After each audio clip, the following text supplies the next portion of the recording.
समस्त मात्र शक्तियों भाई बंधुओं सादर जय श्री कृष्ण। आज आपको हम सुनाने जा रहे हैं कामदा एकादशी की पुण्यदायिनी व्रत कथा। यह व्रत जो भी स्त्री पुरुष श्रद्धा के साथ करते हैं और यह व्रत कथा श्रद्धा पूर्वक श्रवण करते हैं, उन्हें धर्म अर्थ काम मोक्ष फलों की प्राप्ति होती है। साथ ही समस्त व्याधियों से मुक्ति मिलती है, पिशाच योनि से मुक्ति मिलती है, मोक्ष फल की प्राप्ति होती है, वह समस्त पापों का नाश हो जाता है। तो मित्रों, आप सभी का बहुत बहुत स्वागत है आपके अपने ही चैनल एस्ट्रो गुरुजी में।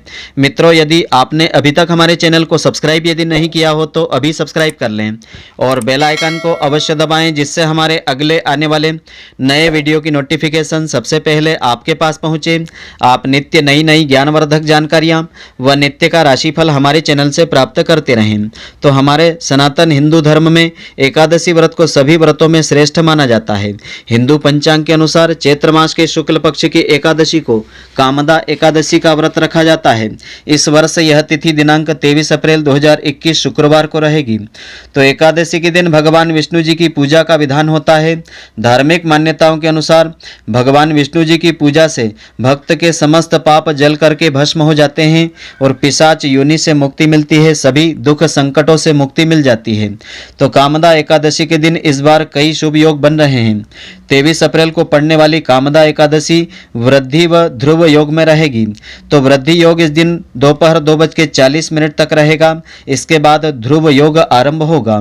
तो ज्योतिष शास्त्र में ध्रुव व वृद्धि योग को बेहद ही शुभ माना जाता है। इस दौरान शुभ मांगलिक कार्य संपन्न करने से विशेष सफलता मिलती है। तो कामदा एकादशी का शुभ मुहूर्त इस दिन इस प्रकार से रहेगा। हिंदू पंचांग के अनुसार 21 अप्रैल की रात्रि 11:35 तक दशमी तिथि रहेगी। इसके बाद एकादशी तिथि आरंभ होगी, जो कि 23 अप्रैल की रात्रि 9:47 तक रहेगी। तो एकादशी तिथि के दिन आपको क्या करना चाहिए, क्या नहीं करना चाहिए? तो धर्म शास्त्रों में सभी 24 एकादशियों में चावल खाने की मनाही होती है। मान्यता ऐसी है कि एकादशी के दिन चावल खाने से इंसान को रेंगने वाले जीव की योनि मिलती है। तो इस दिन भूल करके भी आपको चावल का सेवन नहीं करना चाहिए। एकादशी के दिन भगवान विष्णु जी की पूजा अर्चना करने के साथ ही खान पान और व्यवहार और सात्विकता का पालन आपको अवश्य करना चाहिए। नियम पूर्वक किया गया व्रत पूर्ण फल प्रदान करता है। कहा जाता है कि एकादशी के दिन पति पत्नी को ब्रह्मचर्य का अवश्य ही पालन करना चाहिए, वरना इस व्रत का फल प्राप्त नहीं होता है। मान्यता ऐसी है कि एकादशी का पूर्ण लाभ प्राप्त करने के लिए व्यक्ति को इस दिन कठोर शब्दों का प्रयोग नहीं करना चाहिए, मीठे वचन बोलना चाहिए, सत्य बोलना चाहिए, किसी लड़ाई झगड़े में नहीं पड़ना चाहिए। एकादशी के दिन प्रातःकाल ब्रह्म मुहूर्त में उठना शुभ माना जाता है और इस दिन शाम के समय भी आपको नहीं सोना चाहिए। एकादशी के दिन दान करना सबसे उत्तम माना जाता है। एकादशी के दिन संभव हो तो गंगा जी में स्नान करना चाहिए, अन्यथा अपने घर में ही तीर्थ के जल को लेकर के तीर्थ देवताओं का स्मरण करके उससे स्नान कर लेना चाहिए। और विवाह संबंधी समस्याओं को या किसी भी प्रकार की समस्याओं को दूर करने के लिए एकादशी के दिन केसर व केला या हल्दी का दान आपको अवश्य करना चाहिए। इससे मनोकामना शीघ्र पूर्ण होती है। एकादशी का उपवास रखने से धन मान सम्मान यश संतान सुख के साथ मनोवांछित फलों की प्राप्ति होती है। तो आइए अब हम जानते हैं इस एकादशी की पुण्यदायिनी व्रत कथा के बारे में। तो इस व्रत कथा को इस दिन श्रद्धा पूर्वक श्रवण करने से धर्म अर्थ काम मोक्ष फलों की प्राप्ति होती है। साथ ही समस्त पाप नष्ट होते हैं। जो मनोकामना होती है श्रीहरि की कृपा से वह भी पूर्ण हो जाती है। तो युधिष्ठिर ने देवेश्वर श्री कृष्ण को अनेक प्रकार से प्रणाम करके विनम्रता पूर्वक कहा कि चैत्र मास के शुक्ल पक्ष की एकादशी के विषय में विस्तार पूर्वक बताने की कृपा कीजिए। भगवान श्री कृष्ण ने कहा कि हे धर्मराज युधिष्ठिर, एकाग्र चित्त होकर के यह प्राचीन कथा को तुम सुनो, जिसे गुरु वशिष्ठ ने राजा दिलीप के पूछने पर बताई थी। गुरु वशिष्ठ ने कहा कि हे राजन, चैत्र मास के शुक्ल पक्ष में कामदा नाम की एकादशी तिथि आती है। वह परम कल्याणकारी है, पुण्यमयी है। यह सभी पापों को जला करके राख के समान नष्ट कर देती है। यह पुत्र पौत्र को देने वाली एकादशी है। इससे मनुष्य कुयोनि से छूट जाता है, पिशाच योनियों से भी छूट जाता है, मोक्ष फल की प्राप्ति हो जाती है। तो प्राचीन काल की बात है कि रत्नसारपुर नाम का एक सुंदर नगर था। वहाँ पुंडरीक आदि महाभयंकर नाग निवास करते थे। पुंडरीक नाम का जो नाग था वहाँ राज्य करता था। उस नगर में गंधर्व, किन्नर और अनेक अप्सराएं भी निवास करती थी। वहाँ एक श्रेष्ठ अप्सरा थी जिसका नाम ललिता था। उसके साथ ललित नाम का एक गंधर्व रहता था। वे दोनों पति पत्नी के रूप में रहते थे। दोनों ही एक दूसरे को बहुत प्रेम करते थे और परस्पर काम से पीड़ित रहा करते थे। ललिता के हृदय में सदा पति की ही मूर्ति बसी रहती थी और ललित के हृदय में सुंदरी ललिता का नित्य निवास था। उन्हें वियोग पसंद बिल्कुल नहीं था। एक दिन नागराज पुंडरीक राज्यसभा में बैठ करके गंधर्वों द्वारा गायन वादन का आनंद ले रहे थे। वहां पर ललित गंधर्व भी गायन वादन कर रहा था। किसी कारण से उसकी प्रियतमा ललिता वहां नहीं थी। गाते गाते उसे ललिता का स्मरण हो गया, अतः उसके पैरों की गति रुक गई और जीभ उसकी लड़खड़ाने लगी। वह अशुद्ध गायन कर रहा था। नागों में श्रेष्ठ करकोटक को ललित के मन का संताप ज्ञात हो गया था, अतः उसने राजा पुंडरीक को उसके इस पैरों की गति रुकने एवं गायन में त्रुटि होने की शिकायत कर दी। नागराज पुंडरीक अति क्षुब्ध हुआ और उसने ललित को श्राप दे दिया कि हे दुर्बुद्धे, तूने मेरे सामने गायन करते समय पत्नी का स्मरण कर रहा था, अतः तू नरभक्षी राक्षस हो जाएगा और अपने किए का फल भोगेगा। तो श्राप मिलते ही वह ललित गंधर्व विकराल राक्षस का रूप बन गया और कर्म का फल भोगने लगा।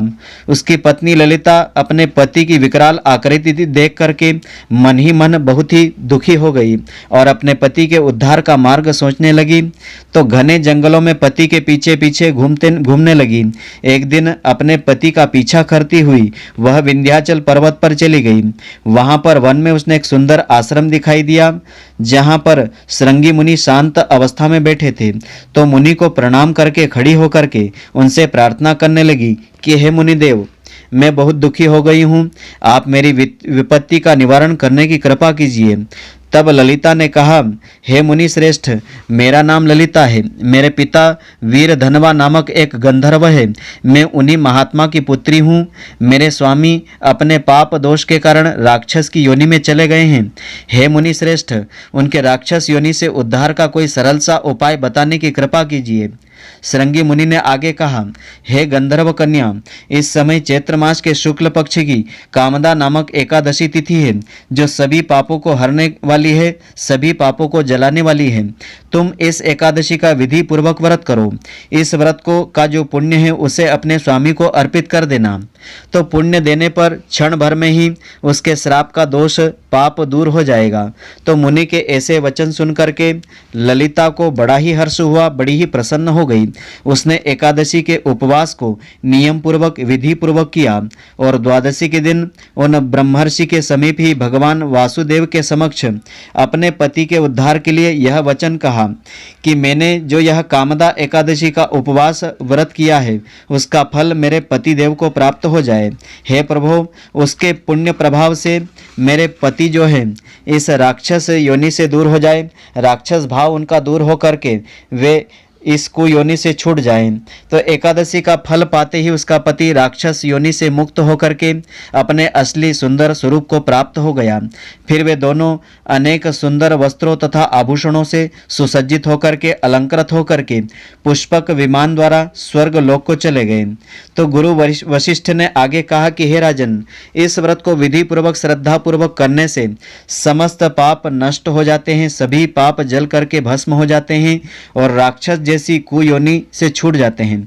परोपकारी विष्णु भक्त न केवल अपना जीवन सुधारता है, अपितु भगवान विष्णु जी की कृपा से अन्य व्यक्तियों के सभी कष्ट दुख दूर कर सकता है। तो यह जो कथा है वाराह पुराण में वर्णित की गई है। इस दिन इस व्रत कथा को जो भी व्यक्ति श्रद्धा पूर्वक श्रवण करता है, साथ ही विष्णु सहस्त्र नाम का पाठ करता है अथवा विष्णु जी के नाम मंत्रों का जाप अधिक से अधिक करता है या गीता के अध्यायों का पाठ करता है अथवा श्रवण करता है, उसे अनंत गुणा फलों की प्राप्ति होती है। उसके समस्त पाप जल करके भस्म हो जाते हैं। उसकी जो भी मनोकामना होती है वह श्री हरि की कृपा से पूर्ण हो जाती है। इस व्रत में फलाहार का विधान इस प्रकार से है। इस दिन आपको लौंग का साकार लेना चाहिए और लौंग अर्थात लौंगा का फल ले सकते हैं। इस दिन दूध, दही, फल आदि का इसमें फलाहार कर सकते हैं या साकार भी ले सकते हैं। इस दिन आपको नियम पूर्वक व्रत करने से इस व्रत का संपूर्ण फल प्राप्त होगा। भगवान श्री हरि की कृपा से आपकी सारी मनोकामनाएं पूर्ण हो जाएगी।